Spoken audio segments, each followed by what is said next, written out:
রেলগাড়ির কামরায় হঠাৎ দেখা। ভাবিনি সম্ভব হবে কোনোদিন। আগে ওকে বারবার দেখেছি, লাল রঙের শাড়িতে, ডালিম ফুলের মতো রাঙা। আজ পরেছে কালো রেশমের কাপড়, আঁচল তুলেছে মাথায়, দোলন চাপার মতো চিকন গৌর মুখখানি ঘিরে। মনে হলো কালো রঙের একটা গভীর দূরত্ব ঘনিয়ে নিয়েছে নিজের চারদিকে, যে দূরত্ব সর্ষে ক্ষেতের শেষ সীমানায় শাল বনের নীলাঞ্চলে। থমকে গেল আমার সমস্ত মনটা। চেনা লোককে দেখলেম অচেনার গাম্ভীর্যে।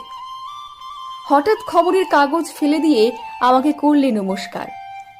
সমাজবিধির পথ গেল খুলে। আলাপ করলেম শুরু, কেমন আছো, কেমন চলছে সংসার ইত্যাদি। সে রইল জানালার বাইরের দিকে চেয়ে, যেন কাছের দিনের ছোঁয়াচ পার হওয়া চাহনিতে।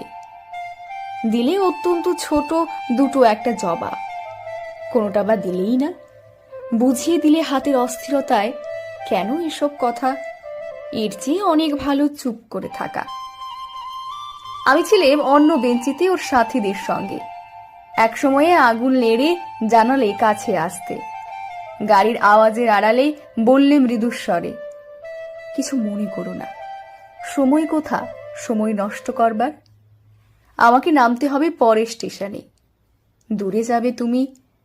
তাই যে প্রশ্নটার জবাব এতকাল থেমে আছে, শুনবো তোমার মুখে।